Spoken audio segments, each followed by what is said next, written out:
Mais uma vez, boa noite a todos que se encontram nessa casa, encarnados e desencarnados, mas também boa noite aos nossos internautas que nos acompanham. É sempre uma alegria muito grande voltarmos a essa casa esta que temos um carinho enorme, já está aqui no coração. E hoje, como foi dito pela Dona Valderez, ou seja, a Valdereza, essa querida amiga, nós vamos falar um pouquinho sobre a casa espírita. E eu queria começar perguntando, mas respondam apenas aqueles que desejam responder. Fiquem à vontade. O que é a casa espírita para vocês? Quem gostaria de responder? Todo mundo? Pode falar o senhor.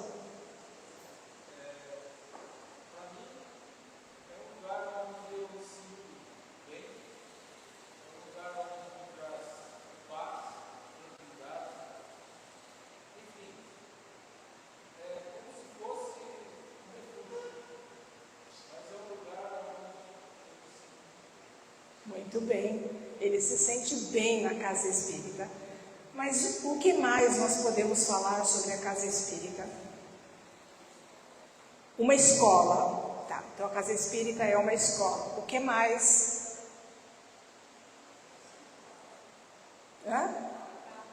Um hospital. Exatamente, também é um hospital. É sobre isso que nós vamos estar falando na noite de hoje. Às vezes as pessoas pensam que a casa espírita é apenas um local aonde se vai uma vez por semana para assistir uma palestra. Mas ela é muito mais do que isso. A palestra, ela é importante, porque todo palestrante que vem aqui no púlpito, ele fala, ele traz os ensinamentos da doutrina. Cada um traz de uma forma, às vezes, o mesmo assunto. Então, a palestra, ela é importante. Mas palestra sozinha não modifica ninguém. Mais do que isso, a doutrina espírita é pedagógica. Exige que cada um de nós possa se aprofundar nas obras trazidas por Kardec. Mais do que isso, não é apenas para ler os livros são para serem estudados. A partir do momento que nós temos base, nós podemos ler qualquer livro que nós vamos diferenciar o joio do trigo.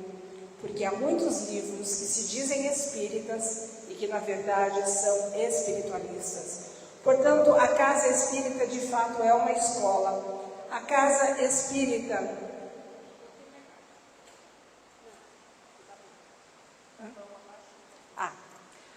realmente a casa espírita é uma escola. É que eu falo alto, né? Não precisava nem de microfone, eu acho. Ela é uma escola, ela é uma oficina e ela é um hospital de almas.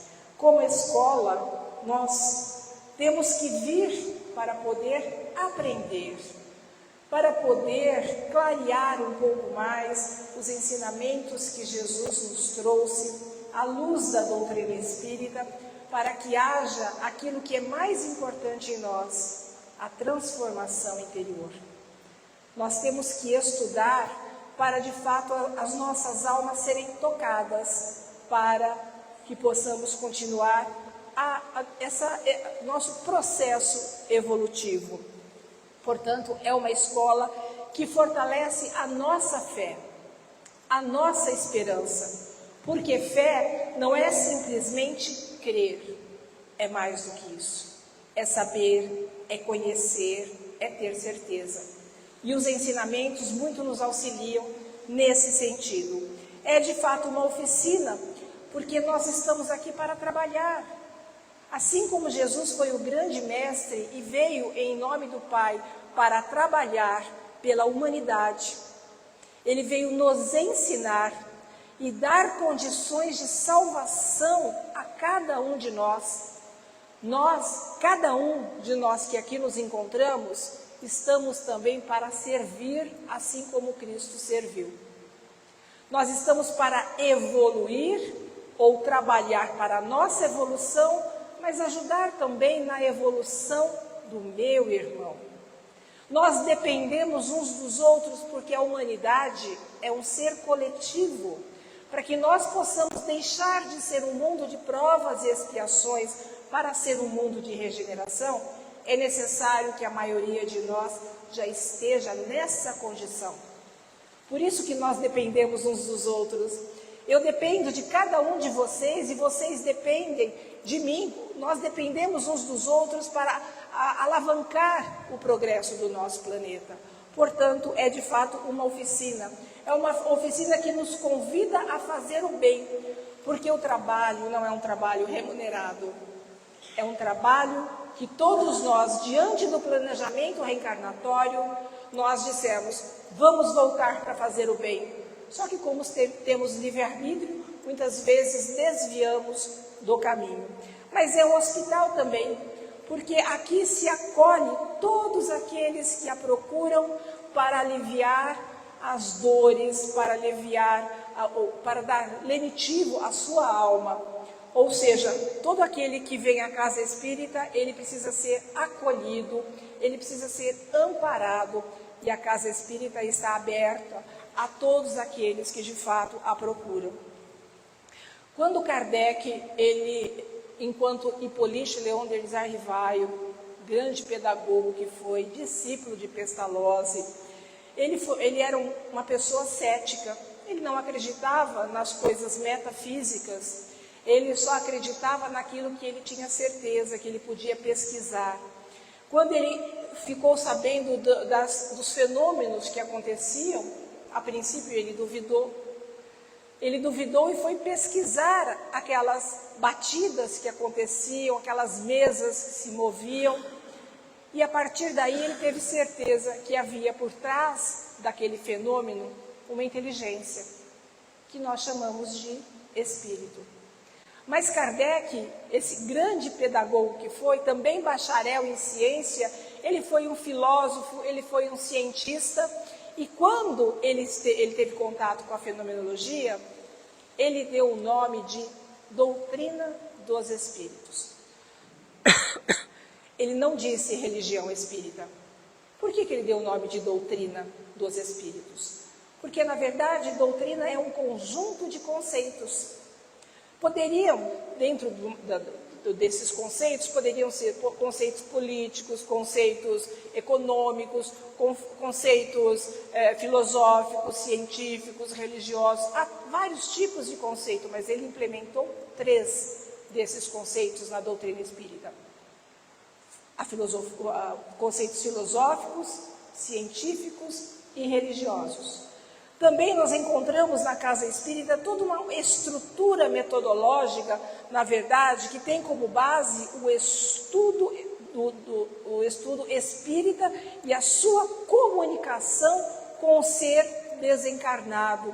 Ou seja, os espíritos, para atuarem na matéria, precisam de uma ponte, que são aqueles que têm uma sensibilidade para perceber os espíritos. Às vezes dizemos que médiums são aqueles que são mais ostensivos, mas todos nós temos a intuição, e a intuição que todos nós temos, e é necessário que o tenhamos, porque o nosso mentor, nosso anjo da guarda, nosso protetor, precisa nos aconselhar.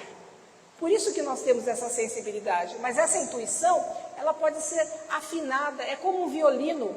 Se você pega um violino e começa, se você não sabe tocar, você vai tirar notas desafinadas. Assim é a intuição. Quanto mais você a usa com responsabilidade, com estudo, você vai afinando essa sua sensibilidade, essa sua intuição e começa a perceber melhor os espíritos. Como filosofia, ela busca o entendimento de tudo que acontece à sua volta através do uso da razão. Por que eu estou aqui? Quem eu sou? Por que nós sofremos? Por que existem diferenças? São perguntas filosóficas. E Kardec fez essas perguntas e nós temos o nosso livro filosófico, que é o livro dos Espíritos. Mas também é uma ciência, porque a ciência, igualmente a filosofia que busca o conhecimento, ela, diferente de usar apenas a razão, ela usa métodos, como método experimental, como o método de observação, como buscar, de fato, ter certeza daquelas informações que os espíritos traziam. Ele não acreditava em todos os espíritos. Portanto, ele tinha que ter, de fato, certeza. Então, ele utilizou-se de um método que a ciência também utiliza. E é uma religião? Não é uma religião convencional. Quando você diz religião, que vem do latim religare, ou ligar novamente, não existe outra forma de nos religar a Deus se não for através da moral, através das virtudes. Porque quando você fala em religião, você normalmente já pensa naquelas religiões que têm dogmas, que têm símbolos, que têm imagens, que têm rituais, e nós não possuímos nada disso. A prioridade da doutrina espírita é justamente a importância da moral para que haja o quê? Essa transformação em nós. Mas além de ser uma doutrina, como Kardec denominou, nós, que todos que seguimos a doutrina espírita, fazemos parte do movimento espírita. O movimento espírita é a ação e a interação humana vinculada ao espiritismo. Ou seja, são as atividades muitas vezes realizadas na casa espírita. São também o movimento de unificação, que é importante que haja esse movimento de unificação, porque todas as casas precisam estar voltadas àquilo que Kardec trouxe. Nós precisamos estudar para que cada casa possa agir de acordo com o que Kardec de fato trouxe. Portanto, também as editoras são importantes porque elas acabam lançando livros, mas existem editoras e editoras. Existem aquelas editoras comprometidas com os livros de fato, fazem todo um estudo para saber se podem ou não editar aquele livro e dizer que realmente aquele livro é espírita. Mas existem algumas editoras que estão pensando apenas no retorno financeiro. Então, por isso que eu disse que é preciso que nós tenhamos essa bagagem de conhecimento para poder ler tudo. Tudo. Não há proibição, até porque a doutrina espírita é uma doutrina de liberdade. Mas fazer como Paulo de Tarso dizia, analisai tudo e retém o bem. Então, a partir do momento que eu tenho conhecimento, de fato, eu vou conseguir separar o que é do espiritismo e o que não é, ou seja, o que é espiritualismo. E também é importante as instituições assistenciais, porque a própria bandeira que a doutrina levanta é: fora da caridade não há salvação. Inclusive o Chico disse que se a doutrina espírita dissesse outra coisa, ele nem seria espírita. Porque não existe nada mais importante do que fazer o bem. E nós temos que entender o que é caridade. Porque caridade não é apenas dar alguma coisa a alguém, embora isso seja importante, porque quem tem fome, quem tem frio, quem tem dor, tem pressa. Então nós precisamos ajudar. Mas também a caridade moral, não ver os defeitos alheios, ter indulgência, ter tolerância, ter paciência. Essa caridade é difícil de fazer, porque exige de nós mudança, exige de nós um comportamento cristão. Porque cristianismo é exatamente se comportar como Cristo ensinou, independente de religião. Esse é ser, de fato, o verdadeiro cristão. Quando Kardec, eu disse, teve contato com a fenomenologia, através da tipologia, que eram as pancadas que aconteciam, que ele foi estudar, e depois, a partir do momento que ele começou a estudar, ele começou a fazer a pergunta aos espíritos, e os espíritos respondiam. Surgiu, portanto, o nosso primeiro livro, que é o livro base, que é o livro dos Espíritos. Então, nós contamos a doutrina espírita a partir do lançamento do livro dos Espíritos, em 18 de abril de 1857. É a partir daí. Mas como essa obra é a nossa obra fundamental, é a nossa obra fundadora, a partir dela, surgiram outros livros. Kardec, ele foi esmiuçar, né, porque o livro dos Espíritos, ele é dividido em 4 partes. Então, cada parte do livro dos Espíritos, Kardec foi e lançou um novo livro. Por exemplo, a primeira parte, que na verdade são das causas primárias, ele foi lá e lançou o quê? A Gênese. Do mundo espiritual, do mundo dos espíritos, ele foi lá e lançou o quê? O livro dos médiuns, que fala da questão da fenomenologia. A terceira parte, que são as leis morais, ele vai e lança o Evangelho segundo o Espiritismo. E a quarta parte, que é das esperanças e consolações, veio o nosso livro Céu e Inferno. Mas é importante dizer acerca do Evangelho segundo o Espiritismo, porque muitas pessoas nos perguntam, por que os espíritas têm um Evangelho próprio? É preciso entender que o Evangelho segundo o Espiritismo não veio substituir a Bíblia. Muito pelo contrário. O que Kardec fez foi interpretar os ensinamentos de Jesus, que de fato é o que nos interessa, trazendo numa linguagem acessível a todos nós. Portanto, quando nós vamos fazer o Evangelho, não é simplesmente fazer o Evangelho, ler o Evangelho, mas é sentir o Evangelho. Cada palavrinha que lá se encontra, para que nós possamos ser tocados, né, no fundo da nossa alma, para que de fato nós tenhamos o desejo dessa mudança e dessa transformação. Allan Kardec, ele fala da doutrina espírita na Revista Espírita de fevereiro de 1862, quando ele diz o seguinte: o Espiritismo é uma doutrina moral.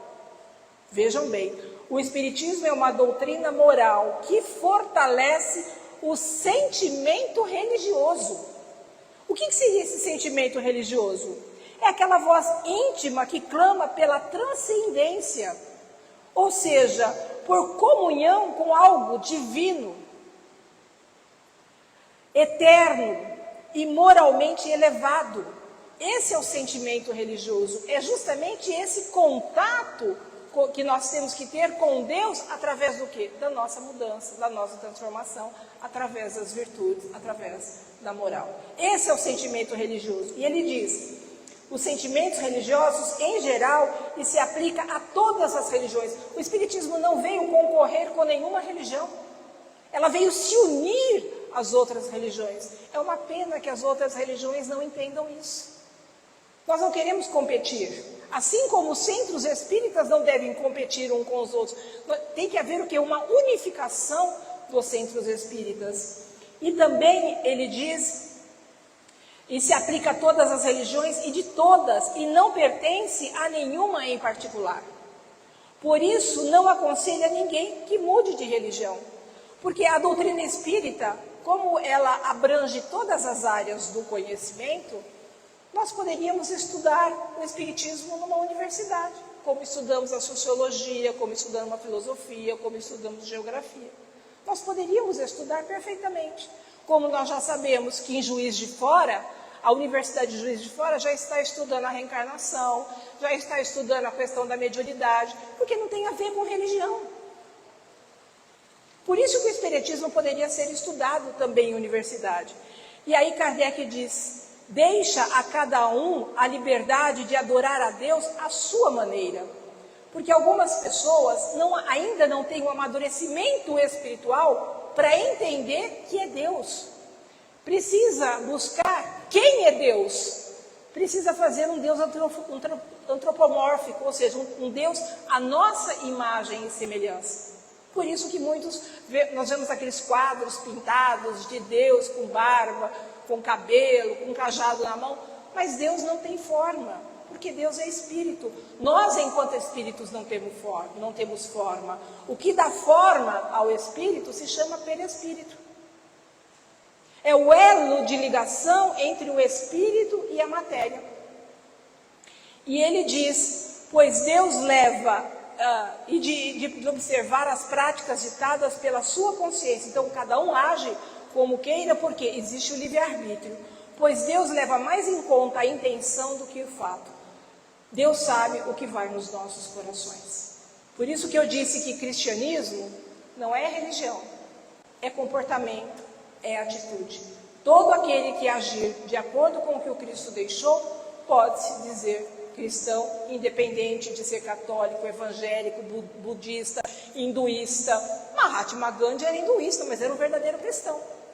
Ele era a favor da paz, tanto que ele conseguiu libertar a Índia do domínio dos ingleses sem arma. E ele admirava o Cristo, embora ele fosse hinduísta, ele admirava o Cristo. Tanto que ele disse, se todos os livros do mundo se perdessem e ficassem só as bem-aventuranças, nada teria se perdido. Porque as bem-aventuranças é uma síntese de tudo aquilo que o Cristo nos deixou. Aí nós vamos ver lá em Erastos, trazendo no Evangelho segundo o Espiritismo, no capítulo 20, trabalhadores da última hora, ou seja, a missão de nós enquanto espíritas. Porque eu disse, existe o Espiritismo, aquele que Kardec trouxe. Até hoje não encontraram falhas no que Kardec deixou. Agora, o movimento espírita às vezes deixa a desejar, porque nós somos falíveis, nós cometemos erros, nós acreditamos às vezes naquelas comunicações que chegam sem passar pelo crivo da razão. Nós já passamos a compartilhar, quando nós precisamos de fato analisar. Como eu disse, Paulo de Tarso costumava dizer, analisai tudo e retém o bem.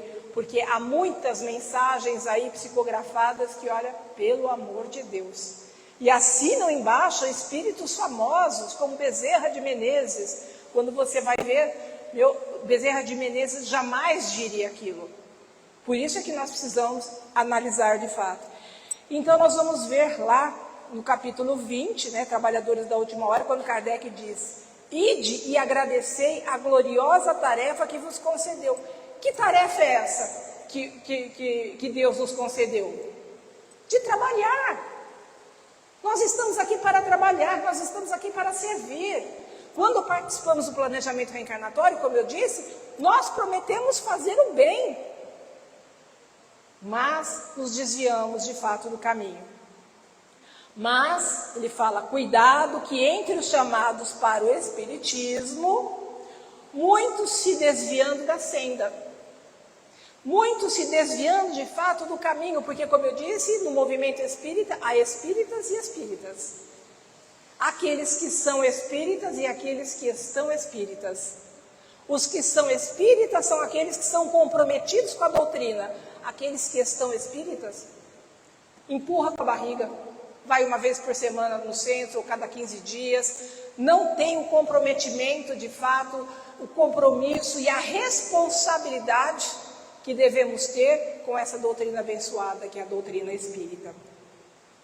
Ele diz, atentai, pois, o vosso caminho e buscai a verdade. Aonde está a verdade? A verdade está com Jesus. Ele diz, eu sou o caminho, a verdade e a vida, ninguém vai ao Pai senão por mim. Um caminho que ele percorreu como todos nós estamos percorrendo. E ele veio mostrar o caminho que deveríamos seguir. Ele é a verdade porque ele representa a verdade do Pai. E ele é a vida porque a nossa vida se modifica através dessa verdade se nós a vivenciarmos. Porque a nossa evolução, queiramos ou não, é uma fatalidade. O que vai fazer é que cada um vai evoluir de uma forma, alguns mais rápidos, outros menos, mas todos nós chegaremos ao nosso destino final, que é a perfeição relativa, porque perfeição única somente de Deus. E ele, Kardec, continua, como reconhecer os espíritas que perseveram no bom caminho? Responde que esses são reconhecidos pelo seu ensino e pela prática dos verdadeiros princípios da caridade. Esses são os espíritas que vão em busca do aprendizado, que vão em busca da caridade, que vão em busca do bem ao próximo. E ele continua, pela consolação que distribui aos aflitos. Nós somos tão egoístas, nossa, como somos egoístas, nós vivemos no nosso mundinho E não percebemos que há tantas pessoas sofrendo à nossa volta, que às vezes precisa apenas de um ombro amigo, de um sorriso, de um abraço, de um aperto de mão, de se sentirem amadas, queridas. Nós estamos no Setembro Amarelo, quando se intensificam de fato as palestras, as informações acerca da valorização da vida, porque o que leva uma pessoa a desistir da vida é a dor, são as aflições, que se transformam muitas vezes em depressão, e depressão é uma doença. Então a dor às vezes é intensa, e se ela persistir, ela vai desenvolver uma doença, ou uma patologia, ela pode uma úlcera, uma gastrite, até mesmo um câncer, como ela pode desenvolver uma doença psicológica, como por exemplo uma depressão, um aumento de ansiedade e por aí vai. E às vezes há pessoas do nosso lado passando por um momento delicado e difícil e nós não estamos percebendo. E quando nós vamos e ajudamos essa pessoa apenas mostrando carinho a ela, também é uma forma de caridade. E ele fala, pelo amor que dedicam ao próximo e pela abnegação do seu altruísmo, ou seja, pela vivência evangélica. E não pelo conhecimento e aceitação dos princípios do Espiritismo, porque não adianta apenas eu conhecer, eu saber, se eu não praticar. Assim como nós conhecemos pessoas que conhecem os evangelhos de fio a pavio, como se diz, capítulo, versículo, e andam às vezes até com a Bíblia debaixo do braço, mas não se comportam como verdadeiro cristão. De nada adianta eu saber se eu não coloco em prática aquilo que eu sei. E ele continua, os bons espíritas são e serão reconhecidos pela vitória dos seus princípios. Quais são os princípios? A moral. Nós precisamos aprender a sentir, nós precisamos aprender a pensar, mas também precisamos começar a agir. Deus quer que a sua lei triunfe, as leis de Deus, as leis morais, e ampara o esforço de todos os que exemplificam e a divulgam, porque nós estamos aqui para ensinar através do bem, porque o bem contagia. Não adianta você educar o seu filho dizendo para o seu filho aquilo que ele não pode fazer se você faz. Porque nós educamos exatamente através do exemplo que damos, porque somos espelho. E assim são aqueles que convivem conosco. Eu muitas vezes me pergunto, imagine aquelas pessoas que conviveram com o Chico Xavier. Imagine aquelas pessoas que tiveram a oportunidade de conviver com o Divaldo. Imagine aqueles que conviveram com a irmã Dulce, uma Madre Teresa de Calcutá. Mas esses são conhecidos, e os anônimos? Quantas pessoas fazendo bem por aí que às vezes não nos chegam, nós não ficamos sabendo. E nós temos que divulgar de fato a doutrina espírita, embora não façamos proselitismo. Nós não queremos convencer ninguém que o espiritismo é melhor. A partir do momento que ela estuda, que ela conhece, ela é que vai saber se ela deve ou não ser espírita. Porque há pessoas que não estão preparadas, não estão amadurecidas o suficiente para entender, aceitar alguns pilares da doutrina espírita, como por exemplo a reencarnação, a comunicação dos espíritos. Não adianta, então, às vezes são pessoas intelectuais, pessoas que fizeram faculdades, mas não conseguem aceitar. Por quê? Porque não estão preparadas, não é uma questão de intelecto, mas de amadurecimento espiritual. Os que, porém, falseiam o espírito dessa lei, para satisfazerem a sua vaidade e sua ambição, esses serão destruídos. Agora nós temos que entender o sentido de destruído, porque nós sabemos que tudo aquilo que nós lemos, nós temos que aprender a decifrar. Nós não podemos buscar entender ao pé da letra, mas buscar o espírito da letra. Destruídos deve ser entendido como vencidos na destruição dos seus objetivos vaidosos e ambiciosos. Nós temos que destruir as mazelas que trazemos, os vícios, os condicionamentos, os arquétipos que ainda trazemos. Por isso é tão difícil nós começarmos a olhar para nós mesmos, fazermos o autoconhecimento para identificar esse inimigo que impede a nossa evolução, que está onde? Dentro de nós. Por isso que é importante que nós possamos analisar o nosso comportamento, as nossas atitudes, os nossos sentimentos, os nossos pensamentos, para de fato podermos os modificar. E aí Kardec diz, sofrerão com os efeitos das suas ações, das perturbações, dos prejuízos materiais e morais causados durante muito tempo, através de várias encarnações, até que, arrependidos, se redimam de todo o mal que causaram. Deus não pune, Deus não castiga, Deus, em seu infinito amor e misericórdia, nos dá o quê? Oportunidade de nos redimir dos erros que cometemos, dos deslizes que cometemos. A todo instante Ele nos dá oportunidade. Deus nos ama até quando erramos.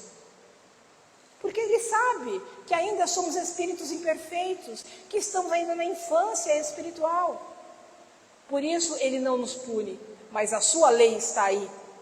Lei de causa e efeito, cada um segundo as suas obras.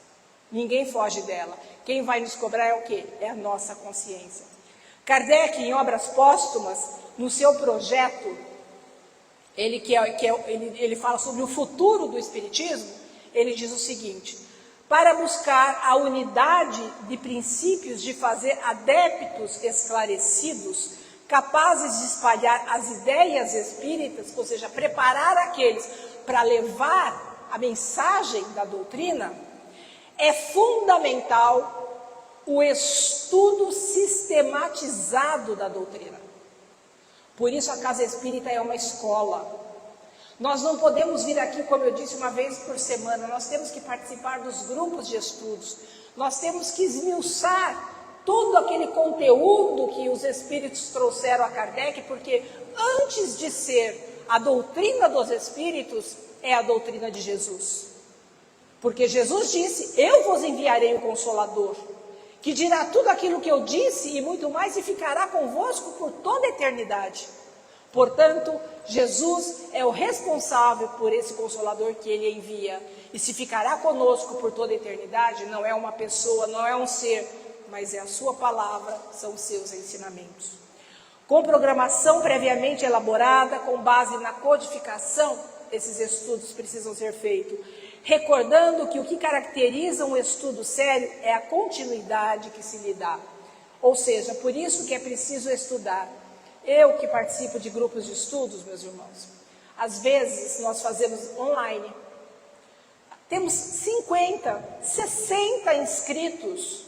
Sabe quantos aparecem para estudar? 7, 8, 9, dos 50, dos 60 que se matricularam. Por quê?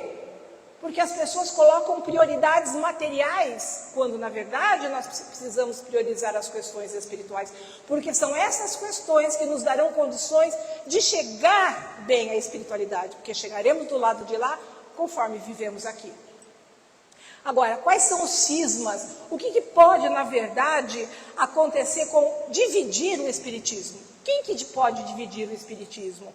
As divergências, as ideias pessoais, o individualismo, as interpretações equivocadas. Por isso a importância do estudo com outras pessoas, porque cada um discutindo, dando a sua opinião, nós vamos entender melhor aquilo que lá se encontra. Do conteúdo doutrinário seriam algumas de suas causas que poderia haver essa divisão, esse cisma na doutrina espírita.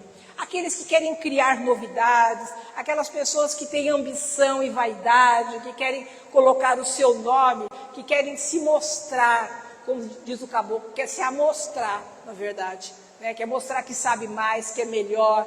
Isso é vaidade, isso é orgulho, isso é egoísmo, são mazelas que nós temos que, de fato, combater. Então, há centros espíritas, e eu viajo para muitos lugares, e sei que há centros e centros. Ou seja, há centros que se dizem a seguir Kardec, mas que divergem de Kardec. Por quê? Porque falta estudo. implementam práticas estranhas dentro do espiritismo. Vemos pirâmides, vemos pêndulos, vemos rituais muitas vezes, vemos pessoas dando reiki na casa espírita, quando nós, na verdade, temos que dar passe. Eu não estou dizendo que o reiki não é bom, só não é uma prática espírita. É isso que nós temos que entender. Nós não estamos falando mal, né? Não estamos julgando ninguém. Nós só estamos dizendo o que é espiritismo e o que não é. O reiki não é espiritismo. Para se dar passe, nós precisamos conhecer, precisamos saber como que é o processo, o trabalho dos centros de força que trabalham em circuito. Cada centro de força é ligado a uma glândula endócrina que vai estimular essa glândula para nos dar saúde. A pessoa, quando ela entra na câmara de passe e ela começa a viajar na maionese, começa a ter pressa para voltar para casa porque quer assistir a novela, porque quer assistir o jogo, ela fica refratária ao passe, ela não recebe o passe. Então vejam a importância de nós conhecermos e estudarmos de fato. Hoje, há muitas casas espíritas, entre aspas, que estão usando de apometria. Apometria não é espiritismo. É uma técnica espiritualista que busca curas e reequilíbrios energéticos através de desdobramento da consciência, mas não faz parte da prática da doutrina espírita. Não estou dizendo que não é bom, só não faz parte da doutrina espírita. Porque, na verdade, a apometria ela trabalha de forma imediata. Quando você vai conversar com o espírito, e a Valdeira sabe disso, às vezes demoramos meses para conversar com o espírito. Se ele é um obsessor, ele não é na primeira conversa que ele vai saber que realmente o que ele está fazendo é um mal, que ele vai continuar a sofrer. Às vezes ele precisa voltar muitas vezes para poder ser orientado. Nós não vamos doutrinar o espírito. É errado dizer doutrinar o espírito, porque nós não queremos que o espírito seja espírita. Nós queremos que ele saiba da importância de se fazer o bem, deixar de obsediar aquela pessoa e seguir o seu caminho. Porque aquela pessoa, muitas vezes, que vem, o espírito que vem à casa espírita, às vezes era um evangélico que veio da comunicação, um católico, que é um espírito. Eles chegam do lado de lá exatamente como eram aqui, a mesma religião. Então você vai tentar doutriná-lo? Não, você vai orientá-lo, porque na verdade muitos deles não sabem, inclusive, da sua real situação. Eles estão totalmente desorientados. Então você vai conversar, vai acolher o espírito, vai mostrar para ele que hoje ele já está na espiritualidade. São trabalhos que são realizados na casa espírita. Eu pergunto, depois de tudo isso que eu disse a vocês, qual é o maior inimigo da doutrina espírita? É o Padre Quevedo? Para os novos não vão saber quem é o Padre Quevedo. Quem é o inimigo da doutrina espírita? O próprio espírita. Porque quando alguém trabalha contra o espiritismo sem ser espírita, ele faz um favor à doutrina. Nós vamos ver o ato de fé de Barcelona, quando queimaram os livros em praça pública, aguçou a curiosidade das pessoas em conhecer esse livro, que é o Livro dos Espíritos. Agora, os espíritas, muitas vezes, essa semana, gente, eu ouvi uma barbaridade. É claro que eu não vou dizer quem foi que falou, porque não tem nada a ver. Mas eu só vou dizer, não vou contar o santo, eu vou contar só o milagre. Ele estava dizendo que o Chico, aliás, tem muita gente colocando palavras na boca do Chico. O Chico não está mais aqui. Então, para dar veracidade àquela ideia da pessoa, o Chico me falou, o Chico me disse isso, o Chico me disse aquilo. Está cheio de pessoas utilizando o nome do Chico. E um senhor, essa semana, disse que o Chico havia confidenciado a ele, olha o absurdo, que a estrela de Belém, na verdade, era nada mais, nada menos do que uma nave espacial, que chegou e trouxe Jesus da nave e colocou no colo de Maria. E ele diz que é espírita. São esses que se dizem espírita que pode, de fato, dividir, né, fazer essa cisão no movimento espírita. O cuidado que nós temos que ter, nós que somos espíritas, o cuidado que temos que ter. A casa espírita tem o comprometimento de saber quem ela coloca aqui para falar. Sei da seriedade dessa casa. A minha casa, a casa que eu pertenço, que é a União Espírita Pascoal Grossi, não é qualquer pessoa que sobe no púlpito para falar. É preciso saber o que ela vai falar, como ela vai falar, o que ela pensa, para que ela não diga inverdades, porque nós somos formadores de opinião. Aquilo que nós dissermos, muitos vão levar como verdade. Nós temos que tomar esse cuidado. Outra coisa que Kardec fala, em mensagem dirigida aos espíritas lionenses na Revista Espírita de fevereiro de 1862, ele já alerta sobre armadilhas preparadas por adversários do espiritismo que buscam levar à casa espírita discussões que não vão levar a nada. Vou dar um exemplo a vocês. Eu disse que a doutrina espírita abrange todas as áreas do conhecimento. Eu posso abordar qualquer assunto à luz da doutrina espírita. Eu posso vir aqui falar sobre ecologia? Posso, à luz da doutrina espírita. Porque a ecologia, eu vou falar do quê? De uma criação de Deus, a qual nós temos a obrigação de cuidar. Eu posso vir aqui falar de política? Posso. Eu não vou falar nem de político, nem de partido. Eu vou falar de ética e de moral.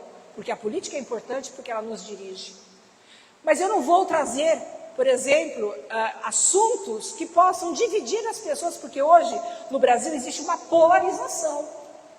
Uma polarização quando nós precisávamos nos unir e não brigar por causa de político. Porque as pessoas não estão defendendo ideias, elas estão defendendo pessoas. Eu, por exemplo, quando eu penso em votar em alguém, a primeira coisa que eu vou ver, quem é a pessoa, o que ela fez, se ela tem ficha limpa de fato, qual é a proposta dela. Independente de partido, eu vou ver quem de fato é aquela pessoa. E hoje as pessoas estão brigando. Conheço dentro de família que pessoas não se falam, não se conversam. Não ficam debaixo do mesmo teto. Não pode haver isso. Jesus veio ensinar o amor fraternal. Fraternidade é irmandade. Nós podemos não concordar com o que o outro pensa, mas nós temos que, no mínimo, respeitar. Porque existem bagagens de conhecimento. Existem pessoas que conhecem um pouco mais, estão mais amadurecidas, mais preparadas do que outras. Você não vai chegar para uma criança de 4 anos e cobrar daquela criança que ela saiba álgebra. Assim somos nós enquanto espíritos. Tem pessoas que não estão preparadas. Aquele que comete o crime, que rouba, ele ainda não encontrou Jesus. Ele é doente. Doente do quê? Da alma. Por isso que a casa espírita é um hospital, porque nós temos que cuidar do quê? Da alma. Como diz Manuel Filomeno de Miranda, na raiz de todas as enfermidades que sitia o homem, encontramos nele próprio as suas causas preponderantes. Até as doenças do corpo têm a ver com a nossa alma enfermiça. Nós somatizamos, não sabemos lidar com as nossas emoções, com os nossos sentimentos e muitas vezes adoecemos. Então nós temos que cuidar da alma. Nós chegaremos num momento da nossa evolução que teremos corpos melhorados. Não teremos tantas doenças como nós temos hoje. Portanto, para se prevenir dos entraves gerados pela individualidade, é necessário o quê? União entre os espíritas. É preciso que haja respeito, empatia, solidariedade, fraternidade, responsabilidade e comprometimento com a doutrina espírita. Manter clareza nas informações relacionadas à doutrina, para que não haja nenhuma interpretação contrária. Cuidado para não embaraçar a doutrina com princípios que seriam considerados quimeras, ou seja, utopias, que fariam rejeitar homens positivos, homens de ciência. Porque às vezes uma pessoa que é um cientista, se ele pensa que a doutrina espírita é uma religião, aqui existem misticismo, ele não vai querer ter seu nome ligado a isso. Mas a hora que ele souber que a doutrina espírita é, na verdade, um conjunto de conceitos que envolve filosofia, envolve a ciência de consequências morais, talvez ele queira vir para cá realmente estudar toda a questão dos fenômenos que de fato acontecem. Não se deve fechar as portas ao progresso, sejam de ordem físicas, materiais ou metafísicas, ou seja, coisas espirituais. Porém, jamais será ultrapassada, e aí está uma das principais garantias de sua perpetuação. Porque, como eu disse, não existem equívocos na doutrina, até hoje não foi encontrado, porque Kardec foi rigoroso com a codificação da doutrina espírita. Portanto, qual é a finalidade da casa espírita? Acolher, consolar e esclarecer a todos que a buscam. Mas o consolo e o conforto vem muitas vezes através do esclarecimento. Quem que busca a casa espírita? Qualquer pessoa pode buscar a casa espírita. Aliás, no atendimento fraterno da minha casa, às quintas-feiras, que antigamente a gente chamava de tratamento espiritual, hoje nós chamamos de atendimento fraterno. Às vezes eu vou fazer palestra e eu pergunto, quem é espírita? 3 levantam a mão, 4. A maioria são de outras religiões que vêm buscar o tratamento. Porque as pessoas pensam, e muitas vezes, que a casa espírita vai resolver problema. Casa espírita não resolve problema de ninguém. Quem vai resolver os nossos problemas? Somos nós mesmos. Através do quê? Do conhecimento. Através do quê? Da mudança de atitude. Através do quê? Da mudança de pensamento. O que as pessoas pensam encontrar na casa espírita? Às vezes, no dia do tratamento, tem fila lá fora. No dia de estudo, tem meia dúzia. É verdade. Quando as pessoas estão necessitadas, elas querem resolver o problema de forma imediata. Eu já tive a oportunidade de encontrar algumas pessoas que dizem, Sandra, você é espírita, estou passando por tanta dificuldade, eu preciso ir lá tomar um passe. Vai, meu irmão, tomar um passe, não custa nada, mas não vai ser o passe que vai resolver o problema, né? O que vai resolver o problema é se ela, de fato, querer conhecer a doutrina e querer, de fato, se modificar e se transformar. Herculano Pires, que, como Emmanuel dizia, foi o metro que melhor mediu Kardec, ele fala que os espíritas não sabem o que representa o centro espírita, quando ele diz o seguinte, se os espíritas soubessem o que é o centro espírita, quais são realmente a sua função e a sua significação, o espiritismo seria hoje o mais importante movimento cultural e espiritual da Terra. Porque muitos espíritas não se deram conta do que é o espiritismo, da sua importância, assim como a importância da casa espírita. A hora que ele descobrir, que ele começar a raciocinar, ele vai começar a ver as coisas por outro ângulo, por outra perspectiva. O próprio Herculano Pires diz, como o espiritismo é visto por algumas pessoas, ele dizendo, mas o que o fazemos em todo esse vasto continente espírita é o imenso esforço de igrejificar o espiritismo, de emparelhá-lo com as religiões decadentes e ultrapassadas, formando por toda parte núcleos místicos e, portanto, fanáticos desligados da realidade imediata. Por quê? Porque falta conhecimento. As pessoas vieram de outras religiões, e muitas vezes, meus irmãos, a maioria de nós, mesmo aqueles que nasceram em berço espírita, trazemos às vezes no inconsciente um Deus punitivo. Tanto que nós ouvimos às vezes as pessoas dizerem, você tem que ser temente a Deus. As pessoas vêm à casa espírita porque acham que se não vir à casa espírita vai acontecer alguma coisa, Deus vai castigar. Quando eu era uma pequenininha, a minha mãe falava, vai na missa, porque eu não nasci num berço espírita. E a mãe dizia, vai à missa, vai à novena, porque se você não for, Deus vai te castigar.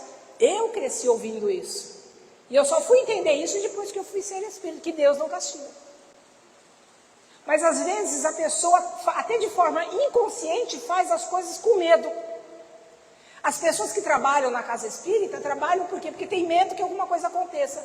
Não é obrigação, é amor. Nós temos que trabalhar com amor, com dedicação. É isso que de fato nós temos que fazer. É como o médium às vezes ele tem essa sensibilidade, começa a trabalhar e às vezes ele continua vindo de medo de parar de trabalhar, de medo de acontecer alguma coisa. Quantas vezes nós já ouvimos, hoje você tem problema porque você era médium, você parou de vir, mas não é isso. Nós temos que trabalhar com amor, sermos de fato trabalhadores da última hora, como espera Jesus de cada um de nós, porque somos espíritos milenares, já conhecemos Jesus de muito tempo, não é de agora. Chegou o momento do quê? De nós começarmos a vivenciar aquilo que aprendemos. Então, de fato, há muitas práticas estranhas dentro do movimento espírita. Cristais, pirâmides, cromoterapia, às vezes, como eu disse, reiki, apometria, coisas que não fazem parte da doutrina espírita. Não estou dizendo que não faz bem, eu só estou dizendo que não faz parte da doutrina espírita. Algumas casas espíritas que fazem promessas de passes especiais que vão curar as pessoas. Nós temos que tomar muito cuidado, inclusive aquelas pessoas que fazem entrevista, e eu já atendi algumas pessoas que chegam na casa espírita e dizem assim, eu fui numa outra casa que disseram que eu estou com obsessão. Meu Deus, o que é isso? É uma irresponsabilidade. Todos nós somos seres influenciáveis. Não são só os espíritos que nos influenciam, nós nos influenciamos. Mas dizer para uma pessoa que não tem conhecimento que ela tem um processo obsessivo é falta de caridade, é falta de conhecimento. Não podemos fazer isso. Então o Espiritismo, conforme Leon Denis, será o que os homens fizerem dele. O que nós estamos fazendo com o Espiritismo? É isso que nós temos que pensar. Então nós temos a recepção, que é o acolhimento àquelas pessoas que chegam, que precisam de atendimento, precisam falar, precisam colocar para fora aquilo que estão sentindo, precisam de fato ouvir as palestras, e cada palestrante às vezes traz o mesmo tema de uma outra forma. É importante também, mas é preciso saber o que falar, como falar, porque às vezes você pinta o bicho pior do que ele é, e uma pessoa que está chegando pela primeira vez, ela nunca mais volta. Já vi, eu dou curso para palestrante há mais de 20 anos, eu ouço cada coisa. Eu ouço palestrante chegar no púlpito e dizer que o Espiritismo é só uma filosofia. Eu ouço pessoas falando coisas absurdas que palestrantes falam. Eu ouvi de uma palestrante, porque eu fui dar uma palestra numa casa, que a pessoa errou, botou 2 palestrantes no mesmo dia, eu e uma outra. E eu cedi o meu lugar para outra e falei, vou sentar e vou ouvir. A hora que ela falou que Deus castiga, eu falei, meu Pai de misericórdia. Essa não estuda. Por isso que eu falo que nós temos que nos preparar, nós temos que estudar. E o palestrante tem essa responsabilidade de falar aquilo que ele aprende da doutrina e não dar opinião pessoal, ser individualista de fato. Por isso que ele precisa se preparar. Os passes que são importantes, na verdade, são transmissão de uma certa quantidade de fluido do passista, para o doente, e a ação também dos espíritos. Então, na casa espírita, nós tomamos o que? Um passe misto. Ou seja, todos nós possuímos esse fluido, que nós podemos doar. É como uma transfusão de sangue, podemos dizer. O passe pode ajudar? Pode. Recarrega as nossas baterias. Se a pessoa for merecedora, ela pode até ter uma célula doente, ser substituída por uma célula sã, se ela for merecedora de fato. Mas às vezes temos que passar por determinadas situações. Jesus não curou a todos. Ele só curou aqueles que podiam ser curados. Mas às vezes pode amenizar algumas coisas pelas quais nós estamos passando. Então nós temos que estudar de fato as obras básicas da doutrina espírita, para podermos de fato continuarmos ali, seguindo em frente, sabendo o que é espiritismo, o que é espiritualismo, atender com carinho a todos aqueles que buscam a casa espírita. Às vezes muitos estão sofrendo e precisam colocar para fora, precisam fazer aquela catarse, nós estamos ali para ouvir. Eu disse que hoje houve um aumento considerável de pessoas que tiram a própria vida, principalmente depois da pandemia, e às vezes a pessoa precisa o quê? Apenas desabafar. Porque quando ela coloca para fora o seu sentimento, é como se aquele peso nos ombros pudesse diminuir de fato, e ela seguir em frente. Porque ela vai se sentir de fato acolhida, amada, querida. E qualquer um de nós está apto a fazer isso. Então veja, nós temos que buscar exercitar com responsabilidade a mediunidade, porque mediunidade não é privilégio. É responsabilidade, é comprometimento.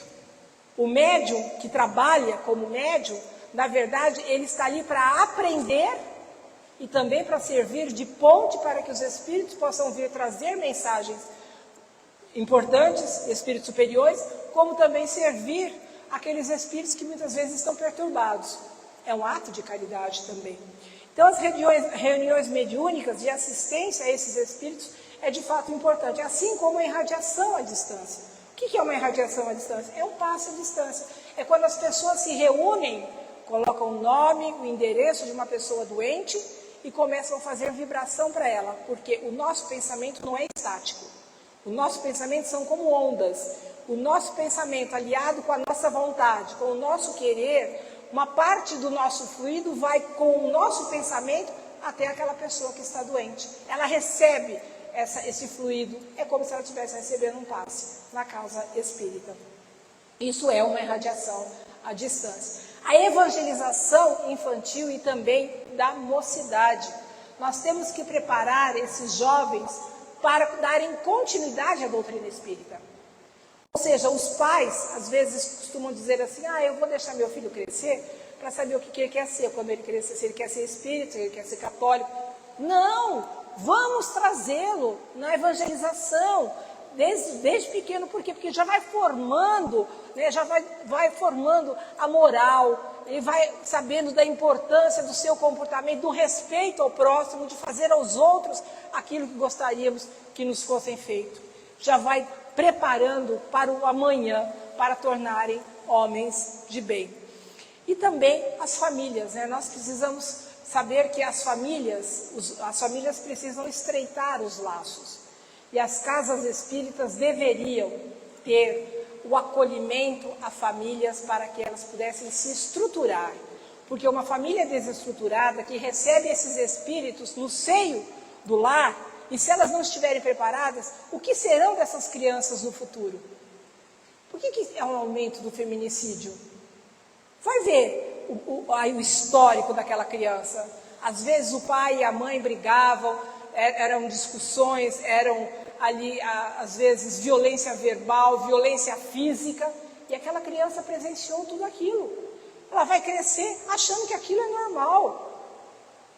Nós temos que dar o exemplo, e a família, às vezes, precisa desse acolhimento na casa para poderem discutir alguns assuntos e se fortalecerem.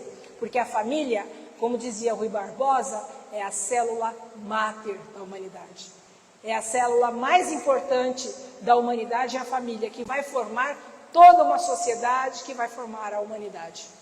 Se as coisas estão acontecendo aí fora que não são coisas tão boas assim, é preciso começarmos a olhar para dentro das nossas casas. O que nós estamos fazendo com os nossos filhos? Qual é a educação que nós estamos dando?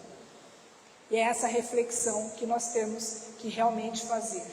A casa espírita é um local que nós precisamos vir, principalmente para podermos estudar, para podermos ampliar os nossos horizontes e nos fortalecer a nossa fé, fortalecer a nossa esperança, para seguirmos em frente, porque a vida não é fácil para ninguém, mas diante dos obstáculos, com fé e com esperanças, nós conseguimos seguir em frente. Eu quero agradecer a todos que estiveram conosco essa noite, agradecer aos internautas que nos ouviram, e que a paz do Cristo possa estar em cada coração, e que as bênçãos de Deus possam estar caindo agora sobre cada um de nós. Meu abraço fraterno a todos. Muito obrigada.